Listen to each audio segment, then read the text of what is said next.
Hello दोस्तों, नमस्ते, प्रणाम, गुड मॉर्निंग। आप लोग कैसे हैं? उम्मीद करती हूँ अच्छे होंगे, जहाँ होंगे स्वस्थ मस्त होंगे। तो दोस्तों, आइए हम जानते हैं कि हमारा पति हमसे क्यों नफरत करते हैं और क्यों हमसे बात नहीं करना चाहते हैं या कोई भी चीज़ ला के हमको नहीं देते। दोस्तों, जब मैं पहली बार अपनी ससुराल गई तभी मैंने उनको जान गई। तो जब मैं वहाँ गई तो कि कोई लड़के लेके आए थे। जब वो लड़के लेके आए थे तो मैंने पूछा ये कौन है, तो बोले कि मेरी फूआ की लड़की है। तो 1 घंटा बीता, 2 घंटा बीता, थोड़ी देर बाद मेरी फूआ सास आई थी। तो मैं बोली फूआ, अरे ए फूआ, ये कौन है? तो वो भी लड़की बोल रही थी फूआ। तो मैं बोली फूआ, ये आपकी बहन की लड़की है तो आपको मौसी ना बोलेगी, फूआ क्यों बोल रही है? तो वो बोलती थी कि इनके गांव की चलान है कि फूआ ही बोलते हैं। मैं बोली नहीं, बहन का लड़की कभी भी मौसी को मौसी ही बोलेगी, फूआ नहीं बोलेगी। तो उसने बोली नहीं, इन लोग के गांव की रिवाज है ऐसा ही। हम बोले चलो कोई बात नहीं, शायद शायद ऐसा ही होगा। मैं उसको इग्नोर कर दिया। थोड़ी देर बाद मैं रोटी सब्जी दूध वूध सब बनाई, तैयार की, खाना वाना। उसके बाद मेरे पति उसको खाना वाना ले गए। जब खाना वाना ले गए उसको खिला दिए, खा के सो गई। उसके बाद मेरे पति ने बोला कि मैं जा रहा हूँ नाच देखने के लिए। और नाच में बोले चलिए कोई बात नहीं, जाइए देख आइए, शहर में रहे हैं, घूमे फिरे नहीं, यहाँ आए हैं घूमने का मन है, जाइए घूम फिर के आ जाइए। तो गए जैसे इधर से गए, घर के पीछे की तरफ से आके, और जहाँ जो मेरी रूम देखे हैं वीडियो में, उसी रूम के बाजू में मेरी जेठान की रूम है। उसी रूम में उसके साथ में एक रात रहे थे। वहाँ पे उसके साथ में रहे थे। जब सुबह 5 बजने वाला था तब उठ के आए। और तब मैं पूस के घर में थी, मड़ई में। तो वहाँ पे आए, बोले कि उठो, खाना वाना नहीं बनाओगी? तो मैं उठी, खाना वाना बनाई, खाना वाना बना के खिला दिया। उसके बाद थोड़ी देर बाद मेरी फूआ सास एक और है, उसने फ़ोन किया तो बोली चंदा, यही वो लड़की है जिसके चलते तेरी ज़िंदगी बर्बाद किया है। तो मैं बोले, तब मैं उसको देखी, देख सुन के मैं इनसे पूछी जी मेरे से झूठ क्यों बोल रहे हो? जो सच्ची बात है, सच्चाई है वो बोल दो। तो बोलते हैं कि अब छोड़ो ना, उसको हटाओ, खाना वाना बनाओ, खा पी लेते हैं। तो खाना वाना दिया, फिर उसको बोले कि उसको कपड़ा वपड़ा दे दो, तैयार करके उसको विदाई कर दो। तो मैंने एक सीट उसको कपड़ा दिया, एक सीट कपड़ा दे के विदाई कर दिया। वो उसको घर पे छोड़ने चले गए। तो छोड़ के जब आए तो मैं पूछी कि आपका पेट भर गया, मन भर गया, अब मन खुश है? तो बोलते हैं क्यों खुश नहीं रहूँगा, बीवी का सुख देती है। मैं बोली कोई बात नहीं, बीवी का सुख देती है तो जाओ उसके साथ सुख मना लो। तो मेरी ज़िंदगी क्यों तबाह किए हो? मैं तो ये तुम्हारे ज़बरदस्ती गले नहीं पड़ रही हूँ। मैं तो ये भी कह रही हूँ कि कोई दूसरा पसंद है तो मेरे बच्चे मुझे दे दो और मुझे छोड़ दो। मैं शायद तुम्हारे लायक नहीं हूँ, तुम्हें पसंद नहीं हूँ, तुम्हारे लायक नहीं हूँ, अच्छी नहीं हूँ। मुझे इतने ज़्यादा टॉर्चर परेशान क्यों करते हो?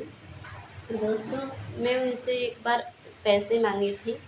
तो उसने बोला तुम किस लायक हो जो मैं तुम्हें पैसे दूँ? मैं बोली जब मैं लायक नहीं थी तो तुम मुझे लाया क्यों? हाँ? 2-2 बच्चा पैदा क्यों किया? जब मैं तुम्हारे लायक नहीं थी तो 2-2 बच्चे पैदा क्यों किया और मुझे लाया क्यों? हाँ?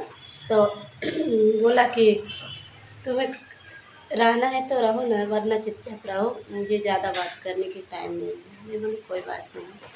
दोस्तों, उसी लड़की के कारण जब मेरा पहला डिलीवरी था, मेरा पहला बच्चा होने वाला था, लास्ट महीना चल रहा था, तो उसी लड़की से वो बात कर रहा था। तब मुझे पता नहीं था, थोड़ा भी पता नहीं था।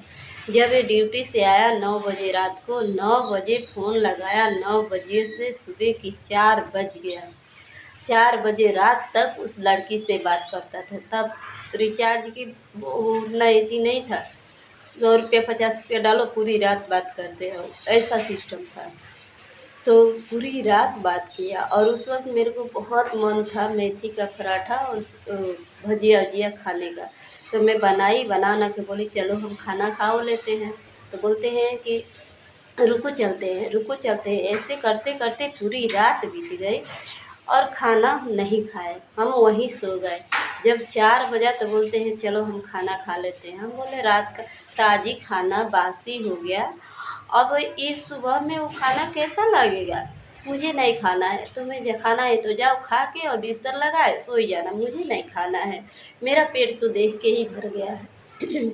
तो इसने बोला चलोगी कि नहीं। मैं बोली नहीं जाऊँगी, आपको खाना है जाओ खा लो।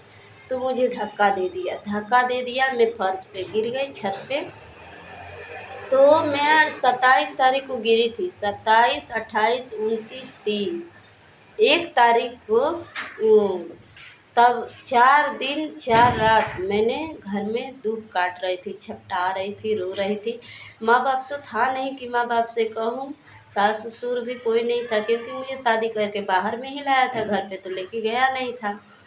तो मैं वहाँ किसी से नहीं कहती थी, नहीं सुनती थी, ऐसे ही बाहर बाउंड्री में बैठ के रो रही थी। तब तक 4 बजे भोर में मकान मालिक जो था वो आया, बोला बेटा तेरे को क्या हुआ है, तुझे हॉस्पिटल जाना है। मैं बोली हाँ काका मुझे हॉस्पिटल ले चलो, नहीं तो मैं मर जाऊँगी, ये आदमी मुझे जीते जी मार डालेगा, मुझे जीना है, मुझे मरना नहीं है।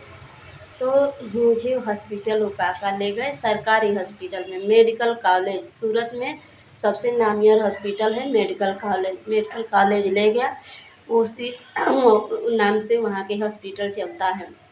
उस हॉस्पिटल में गए, वहाँ पे कोई देख रेख कोई सुनवाई नहीं हुआ। फिर वो जो दादी थी वहाँ से मुझे लौटा के लेके चली आए तो फिर पांडव हॉस्पिटल में प्राइवेट था, जो मकान मालिक था उसके मालकिन थी, उसकी बहन का लड़का था, वो डॉक्टर था, उसी के पास ले गया लो, मुझे भर्ती किया लो और तत्काल फाइल बना, 1000 रुपया लगा और उसके बाद से सुबह से ही जांच होने लगा।